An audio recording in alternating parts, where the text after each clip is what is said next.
고성교회 주계대제에 참배해 주셔서 대단히 감사합니다. 오늘 즐겁게 근행 올리고 장급장님께서 좋은 말씀도 해주셨습니다. 주계대제는 천리교가 시작된 것을 기념을 해서 올리는 근행입니다. 지금부터 179년 전에 교조님이 어버이 스님의 계시를 받고 살아가신 생애를 우리는 길을 걸어간다라고 표현하시고 그렇게 배워왔습니다. 그래서 천리교의 신앙을 하는 것은 교조님이 걸어가 주신 길을 크건 작건 따라서 걸어가 보는 것이 천리교 신앙하는 것이다 라고 알고 있는데, 교조님 때는 길을 걷는다라는 표현을 하시고 그 뒤에 교조님 은신하신 후에 천리교라는 말이 나왔습니다. 그래서 이 천리교가 일본 정부의 공인을 받기 위해서는 이름이 필요해, 명칭이 필요했는데 너희들 종교 이름이 뭐냐 했을 때 종교라고 생각을 안 했기 때문에 그때까지 그냥 아무 생각이 없었죠. 그래서 회의를 해서 정하게 된 결과 여기는 하늘의 리를 가르치는 데이기 때문에 천리교를 하는 게 좋겠다. 그래서 회의를 해가지고 천리교가 만들어진 거다. 그래서 그 당시 사람들 하늘의 리를 가르치는 거다라고 생각을 했던 겁니다. 그럼 하늘의 리라는 것은 과연 어떠한 것을 가르치는가? 이 세상에 자연에서 일어나는 법칙이 있지 않습니까? 그것이 사람한테도 그대로 일어난다. 그게 하늘의 리다라고 봤습니다. 자연에서 일어나는 법칙들이 여러 가지 있죠. 예를 들면 달이 떠오르면은 보름달이 되면 달이 제일 크게 보이지만 금음이 되면은 달이 이제 작게 보이죠. 그래서 달도 차고 기울고 하는 것이 자연의 법칙이다.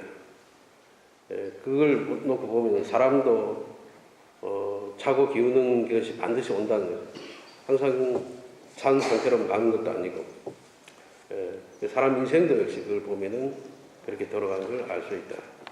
그래서 자연에서 일어나는 법칙이 사람의 몸이나 마음에도 그대로 일어나는, 그래서 자연의 순리에 따라서 마음을 쓰고 몸을 쓰면서 살아가는 것이 천리에 따라서 사는 것이다 라고 했습니다. 예전에 이솝이라는 사람이 이런 자연이나 동물을 가지고 이야기를 많이 만들어냈어요. 이솝우화라고 있습니다. 거기 보면 이런 이야기들이 많이 있는데, 어떤 사람이 길을 가고 있는데 두꺼운 옷을 입고 길을 가고 있으니까 해하고 바람이 그걸 쳐다보면서 내기를 했습니다. 저 사람 옷을 우리가 누가 벗길 수 있는지 한번 해보자. 좋다고. 바람이 먼저 옷을 벗기기 위해서 아주 센 바람을 보내니까 이 사람이 추워서 더 옷을 안 벗주었어. 근데 따가운 햇살을 계속 보내니까 더워가지고 옷을 이렇게 벗더라는 거죠. 이 옷을 벗기게 하는 게 말하자면 힘으로써 이렇게 막 억지로 벗기는 것이 아니라 자기가 스스로 벗게 하는 거예요. 이게 말하자면 이제 자연의 순리 같은 것이다. 그래서 이런 것들이 자연에서 일어나는 순리대로 우리의 인간의 마음 씀씀이나 몸의 주변 사정에 나타나는 것이 진리다 라고 깨닫고 있습니다. 그런데 교조님이 진리란 말씀을 한번 해주셨어요. 교조 1화편에 보면 나와 있는데요. 75편에 이것이 진리야 라는 구절을 보면 나와 있어요. 거기에 어떤 구절이 나왔는가 하면 교조님이 젊은 사람하고 힘을 이렇게 겨루기를 하는데 교조님이 그 사람 오른손으로 왼쪽 손목을 잡고 그 사람 오른손으로 교조님 왼쪽 손목을 잡게 엇갈리게 이렇게 손을 잡아가지고 내 손목에 힘을 한번 꽉 줘봐라 하니까는 나이 젊고 힘이 있으니까 교조님 손목을 꽉 쥐니까 이제 교조님은 더 센 힘으로 이 젊은이 손목을 움켜쥐는 거예요. 깜짝 놀라서 아파서 좀 못 견디겠습니다 하니까는 자녀가 힘을 내면 신님께서 갑절의 힘을 내는 것이다. 이것이 진리야라고 가르치는 거예요. 이 뭐 간단한 이야기 같지만은 여기서 말하자면 우리가 항상 어버이 스님의 수호나 도움을 바라고 있다는 것에 대해서 어떻게 해야 될지를 이제 가르쳐 주는 대목이에요. 그래서 자녀가 힘을 내면은 어버이는 갑절을 힘에 내주는 것이 진리야. 라고 그 구절이만 현재로서는 교조님이 말씀하신 진리에 관한 부분입니다. 또 이런 말씀도 있습니다. 어미새는 나는 것을 보여주지 새끼새한테 네가 날개를 이리 저어라 저렇게 저으라고 가르치지 않는다. 자기네 나는 모습만 이렇게 보여주면은 새끼새가 알아서 보고 그냥 따라 난다는 거다. 이게 자연인 것이다. 근데 뭐 사실 인위적으로 강압적으로 막 이렇게 하는 것은 사실은 자연적이지 않은 것이다 라고 말씀드리거든요. 또 지도 말씀에도 이런 말씀이 있습니다. 이 길은 마치 분재를 하는 것과 같은 거야. 분재하시다. 조그만 나무를 갖다가 화분에 키워서 분재 만들 때. 근데 분재를 할 때 단기간에 속성으로 안 된다고 합니다. 아무리 빨리 멋진 것을 만들고 싶어도 억지로 빨리 만들면 말라 죽어버리는 분재하는 나무는. 그것보다는 시간이 걸리더라도 매일매일 조금씩 정성을 들여서 가지를 희게 하고 이렇게 벌레도 잡아주고 손질을 하면서 조금씩 하고 연한을 들여서 할 때 자연히 형체도 갖춰지고 훌륭한 문제가 됩니다. 그래서 이 길도 마찬가지야. 나날이 변함없는 마음으로 끈질기게 끌어간다면 자연이 크게 되는 거야 라고 가르쳤어요. 천년 자연의 리에 따르면 아무런 걱정도 필요 없어. 그래서 천년 자연의 리라는 것이 우리가 일상생활에서 우리가 어떤 마음을 쓰고 어떻게 주변에 나타나는지에 대해서 잘 관찰해 보면은 그런 것들이 여러 가지가 보이리라 생각합니다. 과연 이것이 내가 인위적으로 내 무리한 욕심으로서 전혀 자연적이지 못한 것을 갖다가 그런 마음을 쓰고 있는 건 아닌지, 그런 일들이 나타나는 것들이 결국은 천리라는 법칙에 따라서 엄연히 나타나는 것이다. 이 생각해 보면 우리가 자기 마음먹은 대로 생각대로 안 되는 일이 많이 있습니다. 그 제일 어려운 일이 사람은 자기 자신을 바꾸는 일이다 라고 생각됩니다. 자기를 바꾸는 거, 이때까지 살아왔던 나의 그 생각이나 가치관이나 뭐 행동 습관이나 이런 걸 바꾸는 건 정말 어렵습니다. 그리고 자신이 이때까지 바라본 세상을 보는 그 생각에서 벗어나는 것은 정말 어렵죠. 그런데 교조님은 이걸 벗어나라고 했는데 무조건 벗어나는 것이 아니라 자기의 좋지 않는 그런 성품에서 벗어나라 했어요. 그래서 항상 유순한 마음을 갖게, 남을 돕게, 나쁜 성품을 없애게, 이 세 가지 마음을 맞추기 위해서, 마음으로 바꾸기 위해서 자신을 이렇게 갈고 닦아야 되는데 그게 어렵다는 말이에요. 그래서 우리가 아무리 이런 마음을 만들려고 나쁜 성품을 없애려고 해도 쉽게 안 되기 때문에 신님의 힘을 빌려서 이런 성품으로 바꿔야 되는데 그러기 위해서 가르쳐 준 것이 근행이다. 근행을 통해서 내가 바꾸기 힘든 내 자신을 바꿔서 좋은 성품을 가진 나로서 바꾸는 신님의 힘을 받아야 된다. 그래서 근행에는 참 깊은 의미가 많이 있습니다만은 어쨌든 근행을 소중하게 올려서 우리의 마음과 신님의 수의 그 이음새로 만들어가야 됩니다. 세상은 매일매일 자신의 힘만으로 살아간다고 생각하기 쉽지만은 그러기에는 너무나 위험한 것들이 많이 있습니다. 그래서 근행을 올리면은 신님이 지켜주시도록 보살펴 주시는 것입니다. 그래서 근행을 보는데 소홀하지 않도록 해야 됩니다. 교조님이 숫자에 대해서 여러 가지 말씀해 주시는데 1부터 31일까지 그 날짜가 지금 1일부터 31일까지 있지 않습니까? 그래서 이 1일부터 31일에 대한 의미를 다 설명을 해주면서 31일 안 좋은 날이 하나도 없다고 했습니다. 전부 다 좋은 날이다. 그래서 세상에서는 길일이니 휴일이니 이렇게 따지는 것은 잘못된 것이다. 1년 365일 안 좋은 날이 없다라고 해주죠. 그 중에서 보면 10이라는 숫자에 충분하다라는 말을 꽉 찼다, 충분하다라고 가르쳐주죠. 그럼 21은 충분하고 또 꽉 차서 새로 시작되는 것이다. 일은 시작되는 것이다 라고 가르쳐주죠. 그래서 우리가 그 신학가 1절을 갖다가 21번 올리지 않습니까? 그래서 충분하게 해서 또 새로운 것이 시작된다라는 의미죠. 그래서 새로운 일을 시작하기 위해서는 뭔가 변화가 필요한데 그것이 자기가 가지고 있는 억지를 깨는 것, 자신을 바꾸는 것에서 필요하다. 그래서 충분이라고 하는 것은 사람이 또 노력을 자신을 바꾸기 위해서 충분히 정성을 들이고 어버이 스님도 바꿔주시는 수호를 충분히 주시고 그러면은 새로운 것이 시작된다. 혼자 힘으로 다 되는 게 아니다. 그래서 어버이 스님의 수호를 받기 위한 것이 그 가운데 있는 것이 근행이다. 혼자 아무리 수행한다고 되는 것이 아니다.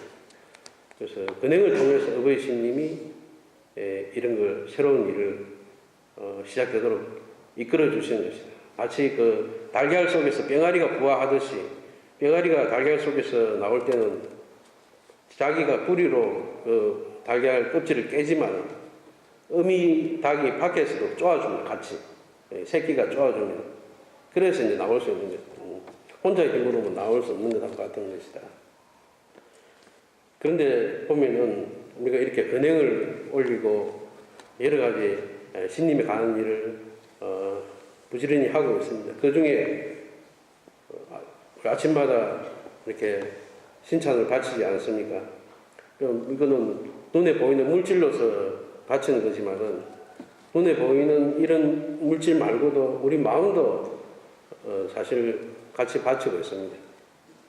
그래서 물질만 아니라 마음을 과연 뭘 바치고 있느냐. 예를 들어서 일손이 필요한데 히노키싱 좀 하러 가주세요 라고 부탁한 가고는 싶은데 농산일이 좀 바빠서 못 갑니다. 저기 다른 분한테 좀 순 전화로 좀 가주십시오 하면 오늘 다른 일이 있어서 좀 갈 수가 없습니다. 이런 것이 말하자면 이제 마음을 바치는 것이다. 그래서 가고는 싶은데 안 된다, 못 간다, 하고 싶은데 하라고 하는 것은 그런데 이런 걸 계속 바치는 그런 마음을 바치는 것이다. 그러면 반대로 우리가 또 스님한테 부탁해야 될 상황이 되어서 신상이나 사정 때문에 좀 도와주십시오 하면 도와주고 싶은데 라고 내려올 수 있는 거예요. 생각을. 도와주고 항상 그런데 하는 마음을 바쳤으니까는 어버이 스님도 도와주고 싶은데 무를 올리는데 그게 뭐 돈으로 바뀌어서 내려옵니까? 당근 올리면 당근이 내려오고 사과 올리면 사과가 내려오고 나날이 바친 마음이 나날의 마음 나름의 비가 오는 것이 나타나는 것이 곧 천리이다. 그걸 이제 인정을 못하고 깨닫지 못하면은 잘못 알고 있는 것이다. 천리는 그런 것이 아니다. 그래서 스님은 아픈 날에 아프다고 생각하지 마라. 어려움이 있는 날에 어려움이 있다고 생각하지 마라. 나날이 다달이 해마다 써온 마음의 리가 시순이 와서 나타나는 거야 하고 그냥 평소에 그렇게 했기 때문에 그대로 나타나는 것이다. 그래서 그것이 진리다.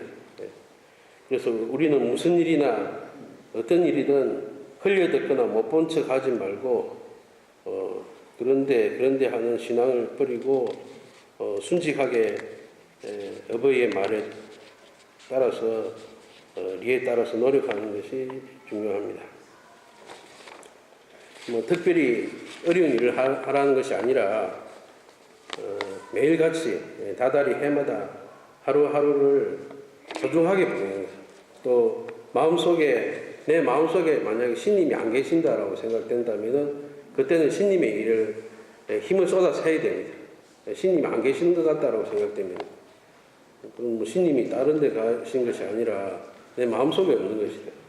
그래서 아침 저녁으로 근행을 올리고 희노기싱을 하고 전도를 하고 이런 것이 결국은 신님이 내 마음에 계신 것을 깨닫게 해주는 마음을 이어주는 것이다. 우리가 신님의 일을 하고 있을 때는 우리 마음에 신님이 들어와 계신다 라고 생각할 수 있습니다. 옛날에 야마나카 추시지라는 아주 유명한 교조님의 제자분 선생님이 있습니다. 이분은 아주 교조님의 모본의 길 초창기 때부터 입신을 해서 신앙을 하신 분. 이 추시지 선생은 집안이 대단한 부자였다고 하는데 부인이 결핵성 치질로 고생을 하다가 교조님한테 도움을 받고 나서 그 당시 사람들은 도움 받고 나면은 매일같이 집터에 참배하러 다니고 그게 사례였습니다. 그래서 이분은 항상 허리춤에 도시락을 차고 다녔다는데 근데 도시락을 가지고 가서 교조님하고 같이 식사를 하려고 도시락을 꺼내려고 하니까 도시락 뚜껑을 열 수가 없었다.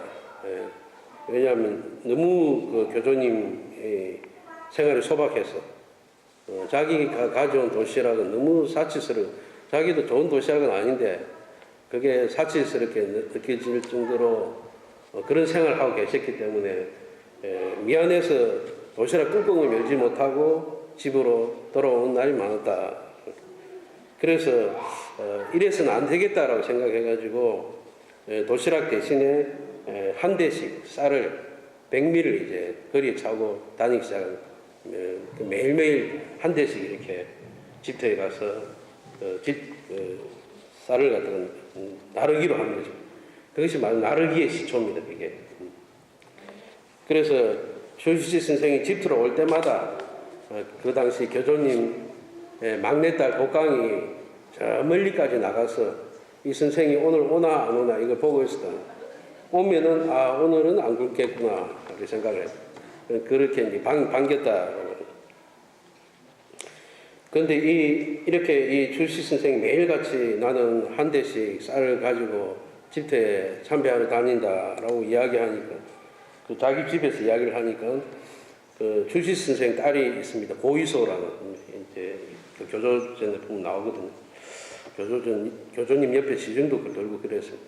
주시 선생 딸 고이소가 아니 뭐 한 대씩 뭐 매일 할 바에야 한꺼번에 한 5말 정도 그렇게 뭐 할 필요 없이 한꺼번에 하고 그냥 하면 훨씬 더 도움이 될 건데 어떻냐고 하니까 아버지가 생각해도 그럴 것 같아.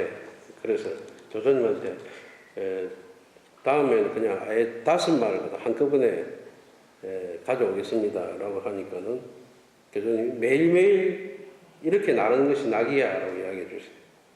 그래서 얼마가 되든 매일매일 나르는 것이 낙이야 라는 말씀을 듣고 그대로 항상 한 대씩 거리에 차고 집터로 날랐다고 합니다. 여기 생각해보면 우리도 어떤 특별한 일이 있을 때만 교회에 가고 또 교회에 나르는 것이 아니라 조금이라도 매일매일 나르는 것이 교조님의 마음에 다가가는 일이 되고 그 매일매일 이렇게 하는 것이 우리의 좋지 않은 그런 성품을 바꾸는데 필요한 일이다. 어쩌다가 한번 갑자기 하는 것보다는 매일매일 나르는 것이 중요한 일이다 라고 할 수 있습니다. 또 우리가 신앙을 하는 것은 눈에 보이지 않는 세계에 대해서 마음을 두는 것이기 때문에 참 신앙이 없는 사람이나 무신론자가 보면은 정말 어리석은 일이라 생각하고 이런 신앙하는 것 자체가 믿음직스러운 일이 아니다. 어디 의지할 데가 없어서 아무 근거도 없는 그 증거도 없는 그런 걸 믿느냐라고 생각합니다. 그만큼 요즘 사회는 눈에 보이는 것만 이야기를 하고 자꾸 눈에 안 보이는 것에 대해서는 증명이 안 되는 거 인정을 안 하려고 하죠. 하지만은 신앙의 세계는 눈에 안 보인다고 소홀히 해서는 절대로 안 됩니다. 인간은 보이는 물체나 형태에 집착하지만은 사실은 보이는 물체나 형태도 눈에 보이지 않는 세계에 받쳐져서 이루어져 있습니다. 우리도 잘 살펴보면은 사람과 사람 사이에 신용이 있고 신뢰가 있고 서로 애정을 주고받고 남의 은혜를 있고 은혜를 갖고 사람을 배려해주고 도와주는 마음이 받쳐주기 때문에 인간관계가 형성되어 있는 거예요. 그런 게 다 눈에 보이지 않는 부분이지 않습니까? 근데 그런 걸 무시를 하면 안 되는 것이다. 마치 우리나 풀이나 나무가 써 있는 것도 그 밑둥에 보면은 다 뿌리가 다 있습니다. 눈에 보이지 않지만 뿌리가 지탱하고 있는 것하고 마찬가지로 결국 믿는 마음은 눈에 보이지 않는 신님을 믿고 우리가 눈에 보이지 않는 혼의 덕을 쌓고 또 눈에 보이지 않는 마음을 바꿔서 눈에 보이지 않는 내 운명을 바꿔가는 길이다. 그렇지 않습니까? 자꾸 보이는 것만 쫓아간다는 것은 사실 그만큼 믿음직스럽지 못하다.